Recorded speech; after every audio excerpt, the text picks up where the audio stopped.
thanks for showing up at this early hour. But I think if we feel bad that it's early, just remember that farmers are actually already 2 hours at work. So I think living by their rhythm for a while is not a bad thing either. Welcome to day 2 of the official AGRF. For some of us, day 4. Maybe for some of us, a few days Nairobi and a welcome here. And breakfast with a purpose. We called the session this year. Okay. So it's a breakfast for the mind, not just a breakfast for the stomach. To listen and learn about what we and our partners, especially our partners, are doing in the world of regenerative food systems and renewable energy. Will be moderated today later by Sabdio from Agra, who can only stay with us unfortunately for the first hour because she's been last minute called into moderating at the main stage, and Asan has gratefully stepped in, who will take us further down the session later. I'll briefly run us through the program and then bring up the first panel to kick us off. So welcome in a way to the world of regenerative agriculture and the world of renewable energy. So where would food systems be without the services that renewable energy can bring us? You know, how can we farm without access to water or irrigation? How can we process without access to electricity? Or how can we store without access to cold chains? So we're going to look at that and going to deep dive into that today, what some of our partners are learning on that and what they see as emerging evidence that there is potential for growth and collaboration, especially between these two areas. Yeah, so we'll be having some plates to serve to you. We'll kick off with some eggs and beans, where we'll set the scene on what's happening from global down to the local level in renewable energy and regenerative agriculture. Then we'll brew some fresh ideas, looking at innovations, especially also from Tanzania, that are happening. But of course, we need some substance in our stomachs as well. So we'll also have a panel looking at, how do we bring these ideas further? How do we scale what we're learning through innovations? And then I hopefully will close with a nice toast, a toast to the future, to celebrate our success and maybe reflect a bit on failures, because we have to learn from that as well. So without further ado, I would love to bring up Ilko, esteemed colleague from SNV, who will start off with, and maybe at the same time bring already the panel here, Sophia. No, let's do that later. Yeah, you'll bring them on? Okay, fine. So thanks a lot and enjoy. I hope it brings a lot of inspiration today.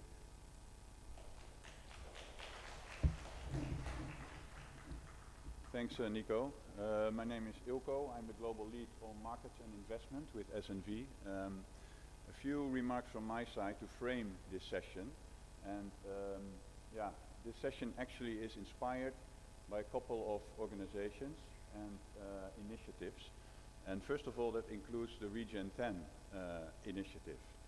And Regen 10 is a multi-stakeholder collaborative platform, as you can see here. And it's really focusing on creating and building a collective understanding of what it takes to produce the 50% of the world's food in a way that benefits people, nature and climate. That's the overall ambition of that initiative. And I think there's a lot of, emerging dynamics around it, creating political commitment, also working on impact measurement, outcome measurement, working on interventions, standardizing interventions. So I think that's inspiring framing agenda. This session is also inspired by a study which was conducted by the Global Alliance for the Future of Food. And this study will be formally launched also in the fall. And Vivian will speak to some of the results and key findings of this study. And that's really on the food energy nexus and assessing challenges and opportunities. There is a study, and it's just also to show that there's a lot of energy or a lot of dynamics in that interface between regenerative agriculture and renewable energy. There's a study by Efficiency for Access, also funded by the IKEA Foundation and FCDO, on how energy access practitioners can energize regenerative agriculture settings. There's a lot of case studies in there. One of the conclusions of that study is that the debate has not yet finished. It actually has just started, and this session is also part of that conversation. And then it's inspired by the strategy of SNV, and sorry for that graphic, it's not too clear, it should be bigger.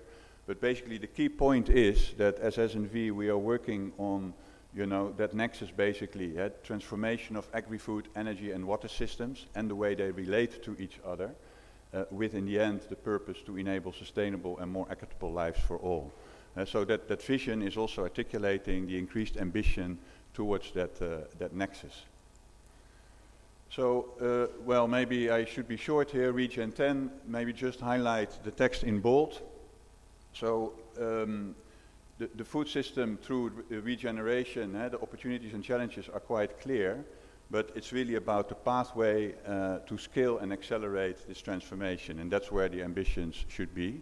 And that's what we're also aiming for with this session, to get more clarity on that in terms of what is needed to accelerate and scale that change. The Global Alliance for Food, that report I mentioned, one of their key conclusions is that 15% of all fossil fuels go to agri-food, basically, and there is a need to reduce that, and actually renewable energy is also a means to an end to reduce that dependency on fossil fuels, and it's an opportunity in that regard. That report of CLASP, it shows that energy access for farmers can be aligned with efforts aimed at transitioning farming systems to regenerative agriculture. And it also includes, and Michael will speak to that, it includes some key recommendations to advance this agenda. And then from the SNV side, sustainable and resilient food systems can be achieved. And I think one of the key conditions for it is that it's farmer-centric. From an energy perspective, they also say it's end-user centric, and also it needs to be inclusive in terms of the voice of marginalized people in the design and implementation of policies and practices. So, I mean, I think one of the points of Regen 10 is also to have that North Star, to develop that common vision among actors. And actually we did a bit of that at a national level in Kenya with a number of stakeholders to try and start developing that vision. And then we came up with this, an integrated agri-food and renewable energy system to enable resilient, sustainable and more equitable livelihoods. And then we see kind of three emerging priorities. In the end, we would like to support and establish an ecosystem of products and services which is conducive for that nexus on regenerative agriculture and renewable energy. And then three key priorities: building this local evidence base in terms of generating, disseminating that evidence. Secondly, and that's, I think Regen 10 is also an example of that, stimulating these collaborations for change at the global level and also at the national level. And Sophia from FOLU will speak to that point as well, and how they are also connected. And then, the transformation of policies and practices. Fairly high over, but I think it's good to have a bit of an overall framing of the agenda. More down to earth. Here you see some of these practices on regenerative agriculture. I think many of you will know them, like minimizing soil disturbance, maximize crop diversity, keeping the soil covered, maintaining living root year-round, and also integrate livestock. This is really at the micro level, at the farm level, and there's of course also a lot of opportunities for integrating productive use of renewable energy further up in the chain, like cooling, transport, processing, a lot of opportunities there. But this is really focusing at farm level, and then you see some initial, opportunities for renewable energy, applications or utilizations in these various practices or principles. That's it from my side. Thank you very much. And Sabdio, over to you. Thank you.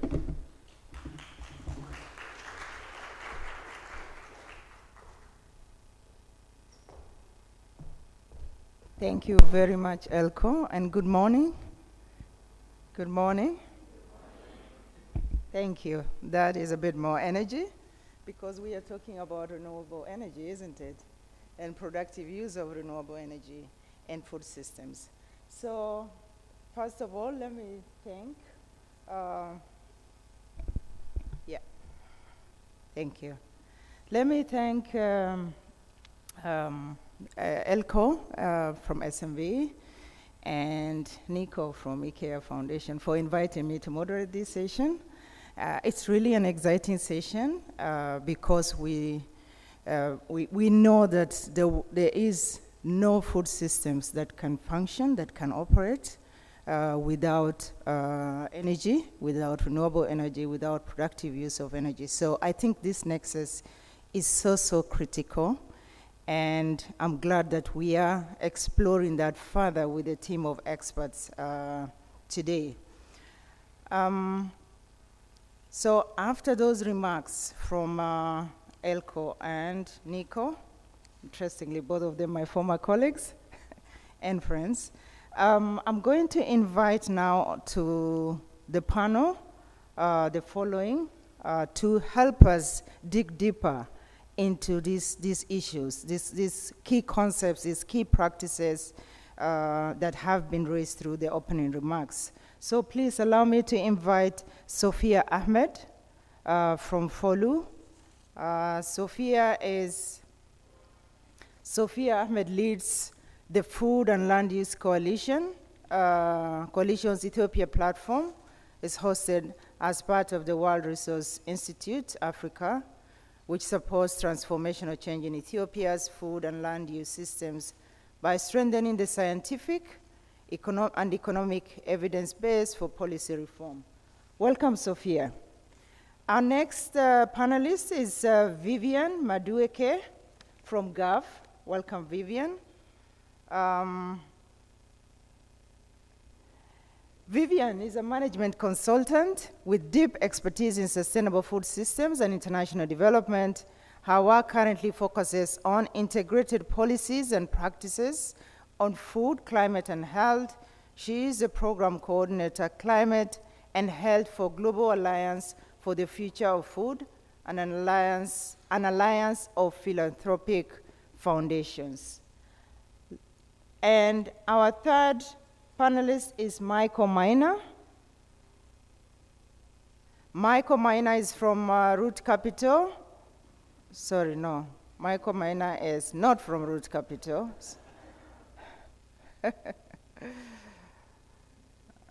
I'll get Michael. Yeah, Michael is from CLASP.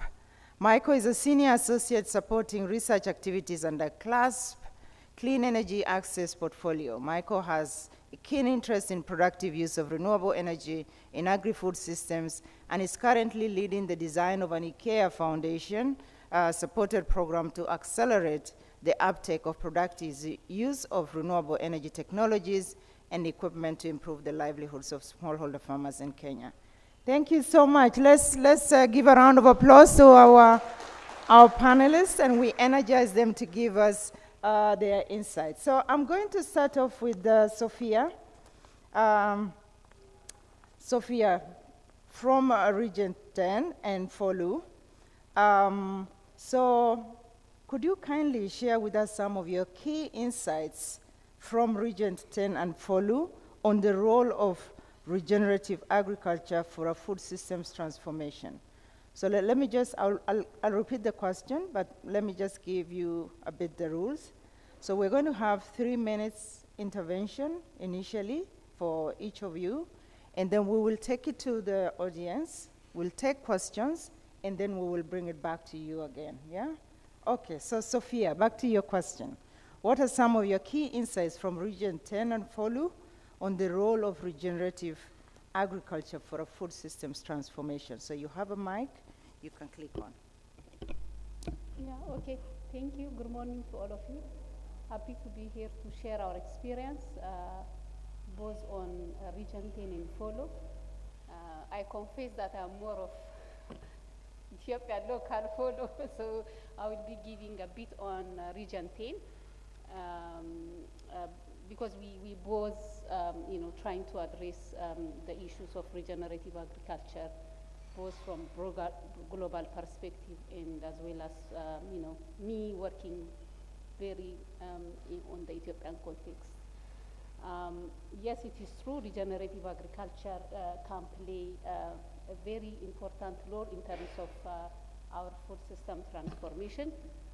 We've heard this morning also about Region 10 a bit on the overall framework of Region 10, which try to bring understanding on, on the context of what is regenerative agriculture. It's not a new, both regenerative agriculture and agroecology has been done by our farmers, indigenous people for so long. However, the scaling mechanism is not clear for all of us. That's how Region 10 came in terms of creating that understanding among key stakeholders and practitioners, farmers, all groups interested in, this buzzword which is going around the world. We are trying to develop a comprehensive framework to give that understanding of, how we can achieve that in terms of creating that understanding. One of the biggest insights from this intervention at the global level is regenerative agriculture is more of context specific. Similar practices can lead out to different outcomes in different parts of the world. Let me go back to Ethiopia in terms of verifying this practices. So in Ethiopia, we are trying to advance sustainable regenerative agriculture commercialization in one of big mega projects, which is called Agricultural Commercialization Cluster. So we have, over the last 2.5 years, we have a continuous engagement with especially policymakers, all practitioners and stakeholders relevant in this field.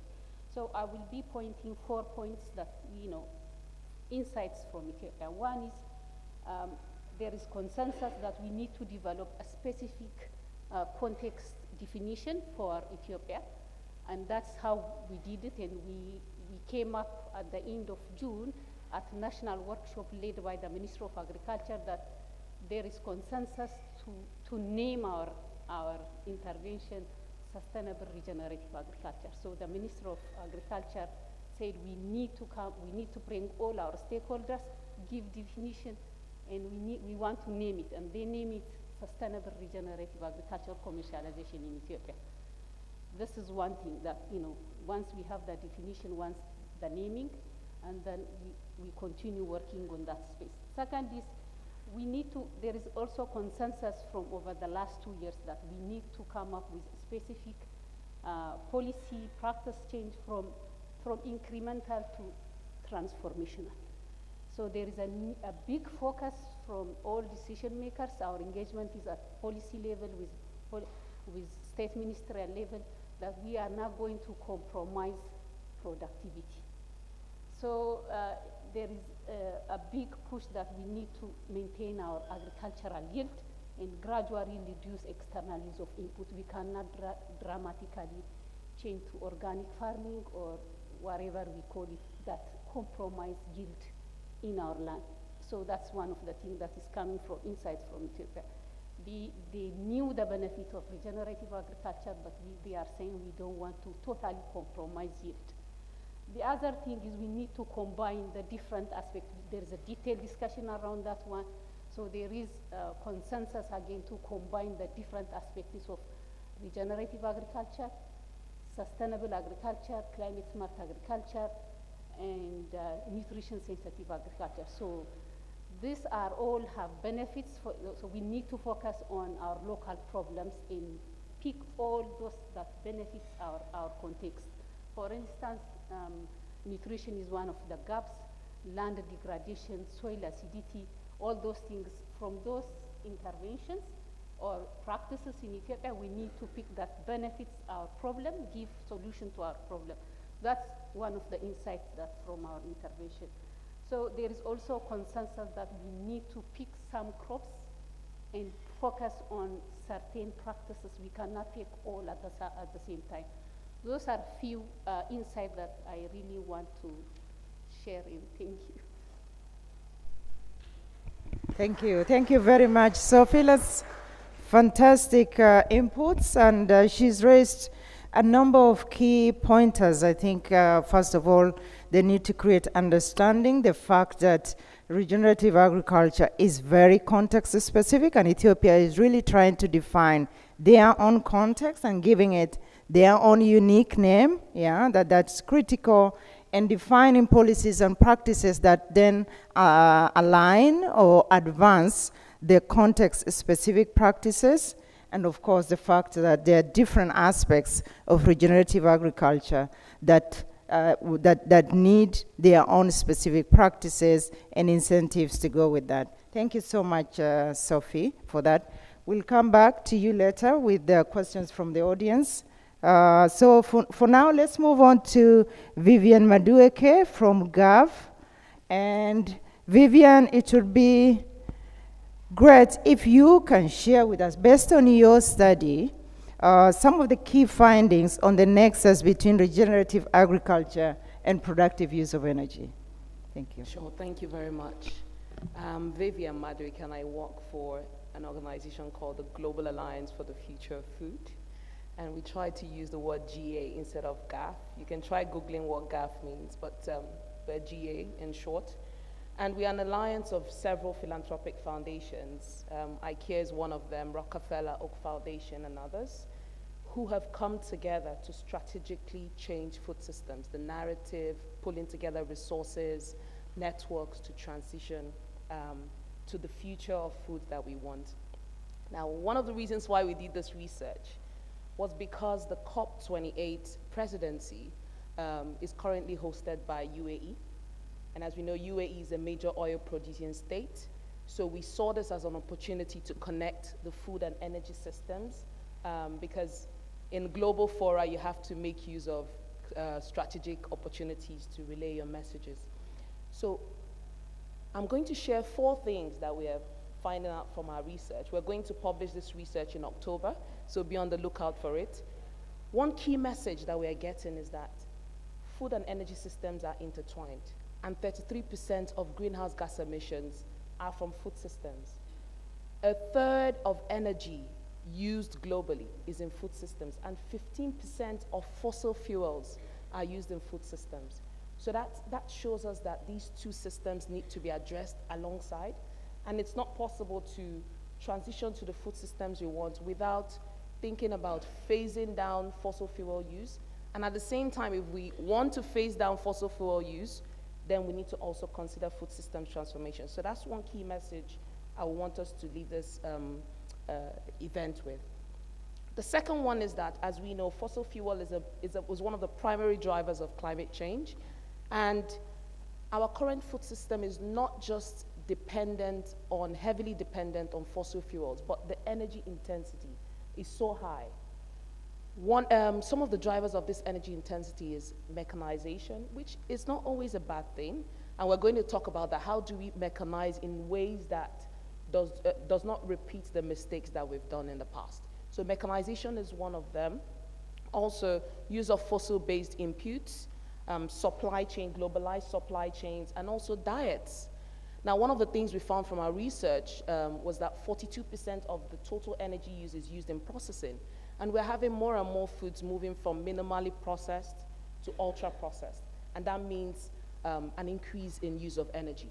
And another point that we found here is that it's not just enough to transition from fossil fuels to renewables. We generally have to drastically reduce the energy intensity.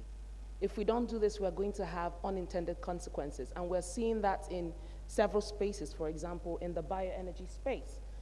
And as we all know, our natural resources are finite, and we are competing for the same natural resources. And if we're still using the energy intensity, and this energy intensity is going to grow over the years, we will compete for the same resources, the same water, the same land. Because, for example, you need to set up solar panels on land, you need to use water for hydropower, and the same water is needed for growing our crops.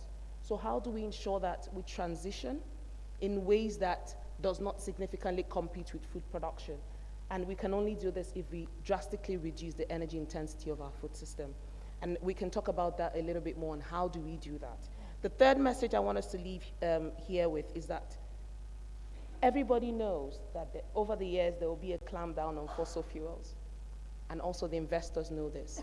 And we found out that they're transitioning the investments from fossil fuels, and when I say fossil fuels, the petrols, the diesels, towards petrochemicals. And 40% of the petrochemicals are agrochemicals, fertilizers, pesticides. So as we think about renewables, let's also think about what are the other aspects of fossil fuels that might be the new market. And then lastly, as we think about the global food demand, a lot of us use the statistics, 2050, there's gonna be a doubling of population, etc. That is a reasonable threat, right? But at the same time, we should make sure that we are shifting towards agroecological practices, regenerative practices. I know the terminology is quite contentious, but the principle behind this approaches is what we should focus on. How do we make sure we're using lower inputs in our production, renewables in ways that advance equity, advance smallholder farmers, and also are good for people and planet. And then another thing we should think about is as we look at food demand, how do we make sure that we're transitioning towards minimally processed foods? Now, don't get me wrong, we need processing, and we're not against processing, but when we start tilting the balance towards ultra-processed foods, it's going to drive our energy use. So let's also think about how do we change our consumption patterns towards minimally processed foods in ways that will allow us transition towards renewables without putting so much pressure on our natural resources. I'll leave it at this, and we can discuss more solutions. Thank you. Thank you so much, Vivian. Again, very, very important pointers there. And you underscore, of course, the energy use in food systems and why it's critical to look at that nexus. And that is, this discussion today is probably one of the discussions that those in this particular sector are having. And the reduction of energy intensity, you have said that over and over, and that's very, very critical, that even as we are shifting from fossil fuels, that we are not actually shifting to what you're calling petrochemicals, especially in the agro inputs use. And yeah, the issue of terminologies, the concepts, within regenerative agriculture, and I know we've had endless debates ourselves around what is the term, to use in this area. And you do underscore that it's critical to look at the principles that underlie these various concepts, which is really sustainability, which is inclusivity, and this sustainable transition on transformation of food systems. So thank you so much. Now I go to Michael Miner. Michael, based on your study, and it looks like there's quite a huge resource here, various studies that have been done that are highlighting very, very important aspects of this. Based on your study, what are some of the opportunities and critical success factors for integrating regenerative agriculture and productive use of energy from a multi-actor perspective? And Michael, could you kindly also just add the dimension of inclusion and look at the opportunities that you see for women and for young people? Thank you. I hope you can hear me okay. So yes, I'm Michael Miner. I work with CLASS. We are a non-profit promoting energy efficient appliances.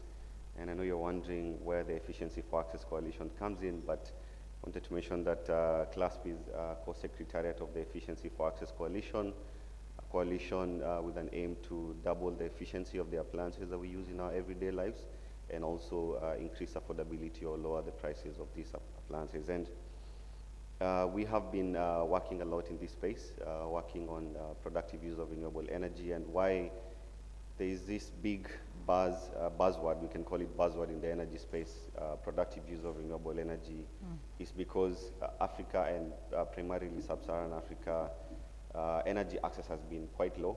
Most of the people have been, I think we're just coming from transitioning to clean lighting, I think. And now when people move beyond lighting, we still need to talk about energy poverty. And energy poverty, you can only address energy poverty by making people or having these energy resources or energy services help the users in generating income. So, and hence why we have the productive use of renewable energy conversation. And so most of the technologies that we promote or we try and work in, we have solar irrigation, solar water pumps, that is. We have walk-in cold rooms, egg incubators. We have milling equipment and agro-processing equipment, and even refrigerators. And one of the biggest challenges, whether for farmers who are doing conventional farming or regenerative farming, is affordability. Affordability is a big, big issue for farmers, especially smallholder farmers. A typical solar water pump or solar irrigation kit costs about $800.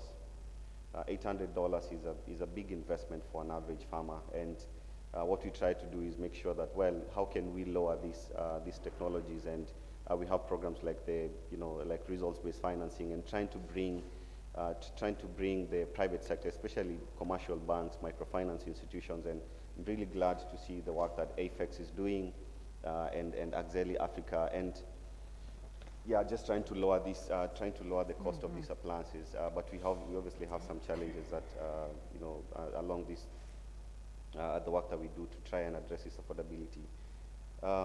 In our study that we carried out a couple of months ago, we see that integrating productive use of renewable energy is an enabler, and energy can enable farming systems, and integrating this in different value chains, you need to focus on a value chain approach. You cannot think about, okay, now let's talk about productive use of renewable energy and talk about how we can integrate this in farming, but you need to take a value chain approach. Technologies that are needed for poultry are not the same as those needed for aquaculture or horticulture. So, things like food mixers, freezers, milling, they might be applicable for poultry, but they may not be applicable for dairy or for aquaculture. So, just having that value chain approach, there are obviously different dynamics that come into play in a specific value chain, and you have to address it just in that context. And I think Sophia mentioned that farming is very, very context specific. I also want to add that, especially on the inclusivity aspect, I'm just going to say, so the average user of a solar appliance is a male in their 40s. They probably have employment. They probably have a secondary education, and that is your typical solar appliance user, whether it's an irrigation equipment, solar-powered refrigerator, and a solar-powered mill. That is your average user or your typical user. And what we have found is that there's a very big inclusivity gap in terms of appliance ownership. The people who purchase these appliances, and even I think in typical households, most of the times the males have this say on appliance ownership, but you'll find sometimes it's the women who are using these appliances. So what we've been trying to do is trying to understand how can we bridge this inclusivity gap. And I think one of the key recommendations, even from the studies that we've done, is we need to integrate inclusivity in program design, in investment plans, in government policy documents, and we need to have very standardized impact tracking, impact assessment frameworks that can help us in tracking how are we doing in terms of just closing that inclusivity gap. The one other thing that I wanted to mention is that, and it's highlighted in the report, is the energy space and the ag space. They try to do things in silos. Everyone is trying to do their own things. For instance, like in Kenya, we have a program. I'm not going to say by who, but it's a $200 million program that was initiated to support smallholder farmers, with no mention of mechanization or with no mention of adopting productive use of renewable energy. Now, after the money has been disbursed, that's when they're like, well, actually, we can actually talk about work in cold rooms, because when you talk about post-harvest losses, you need to talk about, you know, things like work in cold rooms, you need to talk about drying, you need to talk about dehydration, you need to talk about milling and fortification. So just having these conversations and collaborations, you know, in that these very early stages of program design is very, very critical in that, just building that, that coordination and collaboration. And lastly, and I keep saying this, is that smallholder farmers do not use technologies that they haven't seen. I think it has also even been mentioned in other forums that smallholder farmers usually adopt something that they have seen working. They have seen the impact from someone, maybe their neighbor. And what we try to do is we actually are very keen on just trying to promote awareness. And not just, okay, there is this technology that can change your life, but there is this technology. These are the benefits. This is where you can buy this technology, and this is where you can get financing for this technology. So that's building this awareness of these technologies is very, very critical, and using demonstration centers like AGRA's village-based advisor model, that can be a very, maybe like a very useful point in terms of integrating not just regenerative farming systems, but also integrating productive use of renewable energy and demonstrating to people on how to use these technologies. Yeah, I'm gonna stop there. Thank you. Thank you very much, Michael. You reminded us why we actually are looking at productive use of renewable energy. It's about we are addressing energy poverty, and I think that's a critical reminder that is one of the reasons why, of course, we engage here. You remind us about the fact that farmers do not always afford these technologies, and you do also remind us that technologies are value chain specific, which is also a very, very important aspect, especially when we are designing these value chain interventions. You do mention the gaps in inclusivity. Again, this is just across the board, always an issue, and as somebody who addresses this also in a more holistic way, I recognize this, and it's very, very critical that we design also these renewable energy programs and interventions and technology design with these end users in mind, who are mostly small-scale farmers, mostly women, and also young people. So now we have an opportunity to ask a few questions to our panelists. I'm going to take 3 questions. Unfortunately, we have to make up for the time we lost, so try to keep your questions as brief as possible. So the first 3, yeah, so 1, 2, 3, okay. If we find time, we'll give you a chance, but I really doubt. Okay, lady, go ahead. Apologies, yeah.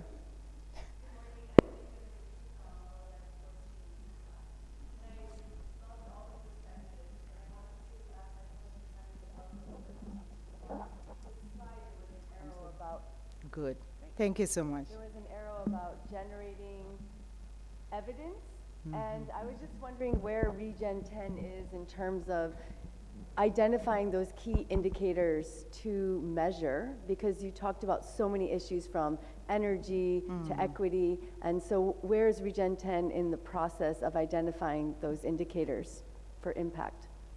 Very good. Very important question. Yeah, go ahead. Continue with the questions. Hi, good morning. My name is Joost from the African Food Fellowship. It's a question to Vivian. Yesterday, in the plenary session about soils, the impression I had was that the key message is we need to be pumping way more agrochemicals into production, also for productivity. And you're saying, actually, we had to flip that around. Yeah. Now, the tension is clear. Does your research actually point to ways of reconciling that in some kind of a way? It's also connected to, I'm sorry, I missed your name, but the need Sophia. Sophia, thank you. We cannot afford to drop productivity and dramatically shift to other production systems, organic across the entire continent of Africa, which would be perhaps one solution. So when I'm just looking at trying to reconcile that with the key messages coming out of the AGRF as well. Good, thank you. And the last one. Good morning, I'm John from Kickstart International. We do affordable pumps.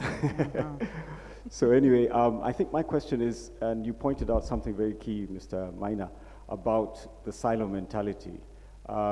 Because again, I'm sitting here in a room, and you're talking about something that's affordable, and we're also on the ground here with farmers, and we have technology that is affordable. So I think maybe the issue of the silo mentality or awareness, maybe it's something that we are at fault because we haven't, we've been doing this since 2010. But, so I'm just wondering what you think would be a solution towards solving the issue of silo mentality. Is it more forums so we can all meet each other, or do we need to have some kind of a network? Perhaps you might have some insight on that. Thank you. Thank you very much. And maybe we can give you a chance to ask the last one, and then we'll give our panelists the last round of responses. Yeah, here there's a microphone. I thought I was loud enough.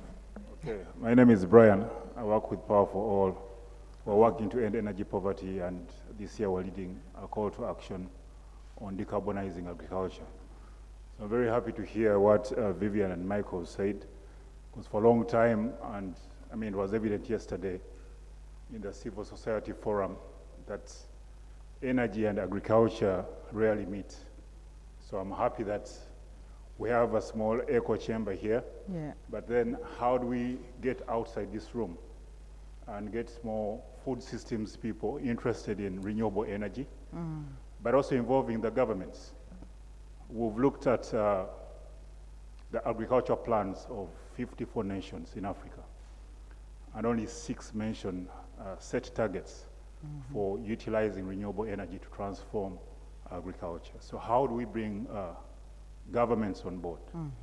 In Ethiopia, we're working with the IKEA Foundation to support the Ministry of Irrigation and Lowlands to communicate better about the opportunities for solar-powered irrigation.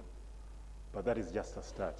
How do we get champions within governments? Because in Africa, policy leads the way. So maybe that is to Vivian and Michael. How do we get governments on board?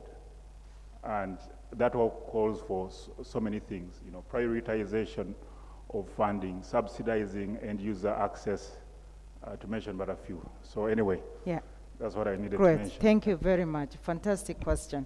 So let's take it from Michael going this way. And as you do that, also feel free to take the last minute to give your closing remarks, your final remarks, because we're running out of time. Yeah, Michael. Okay, thank you. I'm going to talk about address the questions on working in silos and bringing the governments on board.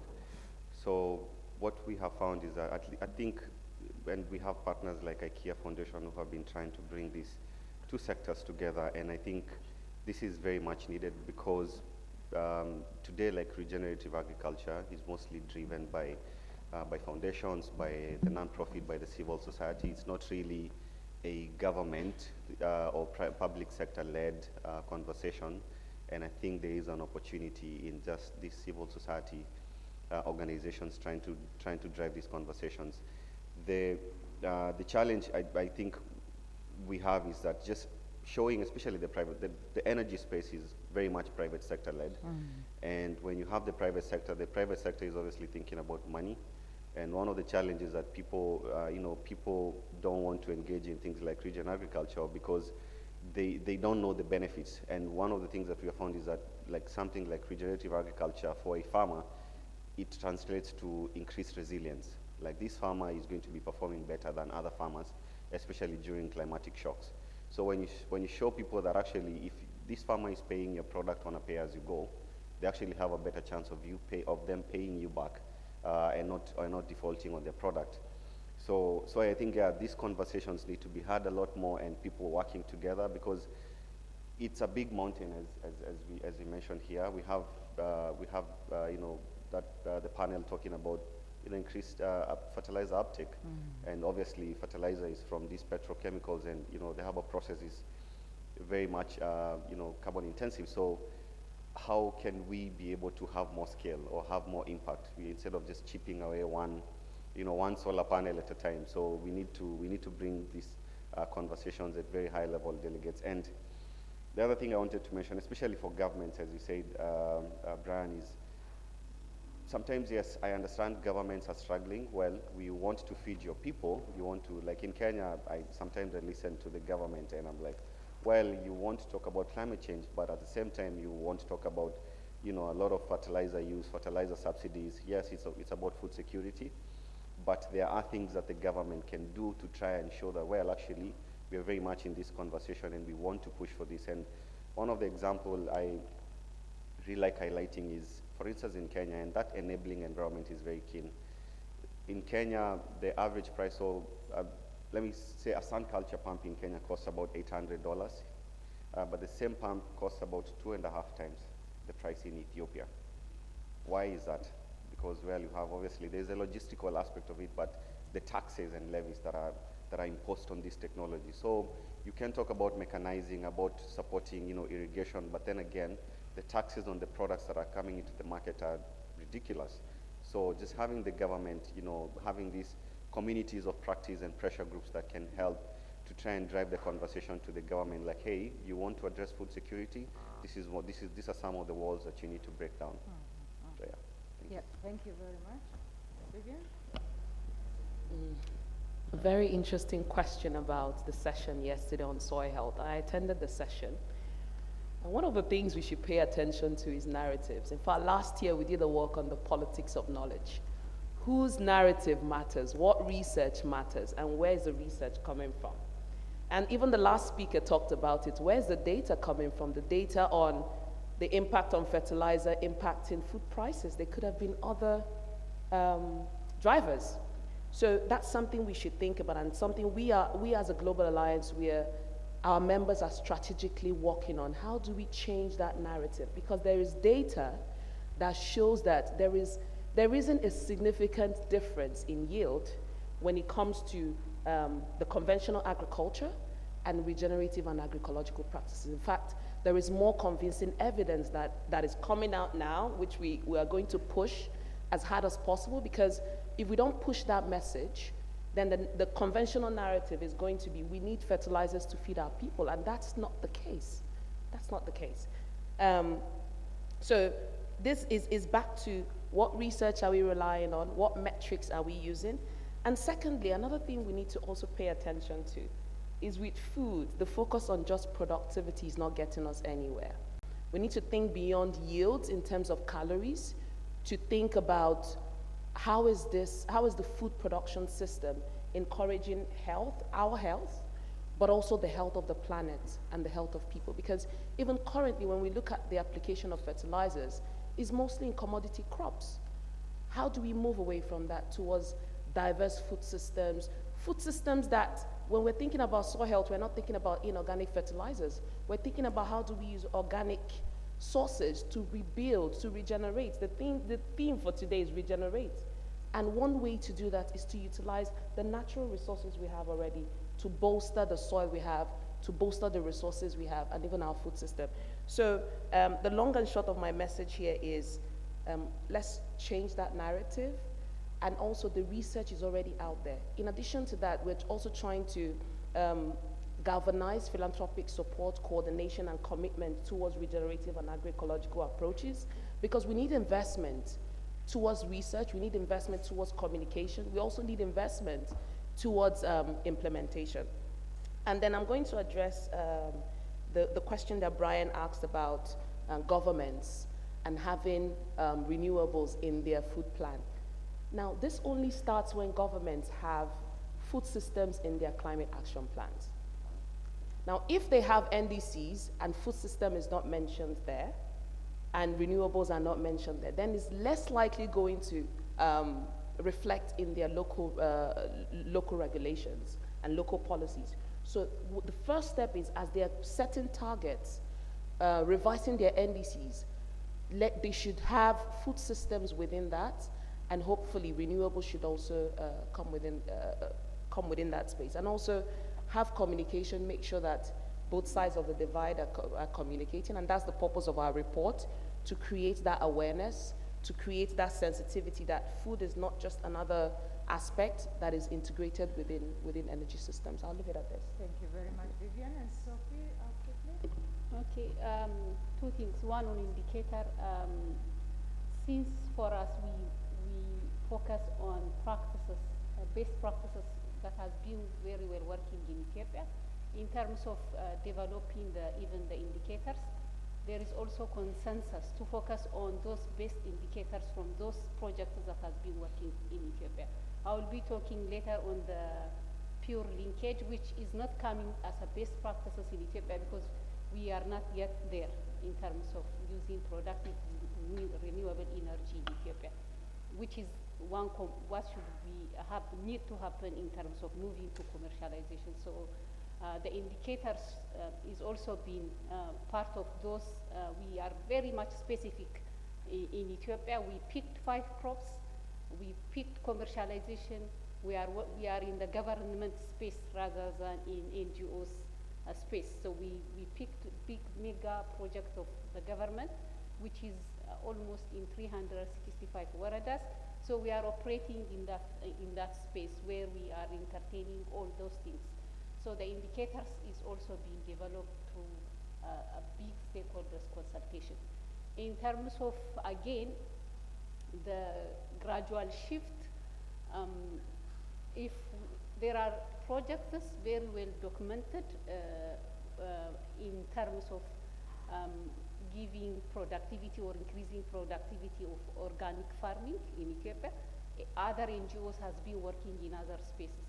But when it comes to commercialization, because we are trying to intervene in, as I said, in big mega projects led by the Ministry of Agriculture in the Agricultural Transformation Agency, we were engaging with them in commercialization, not with smallholder farmers. So a couple of the smallholder farmers came together voluntarily as a group of clusters to move from subsistence farming to agriculture, commercial farming. So in that space, it is a no-go area in terms of completely going organic, rather incremental change, because it will be affecting our, they believe it will be much more difficult. There is also using a couple of countries who failed in terms of using these completely organic. So there is consensus in terms of using judicial shift of organic, chemical fertilizers through gradual interventions. Thank you. Thank you so much. Let's give a round of applause to our panelists. It's been very, very insightful. I think very, very pointed, but also challenging. Some of the discourses, the narrative out there. So really looking forward to how this audience and the next panels are going to engage with those topics. So thank you so much.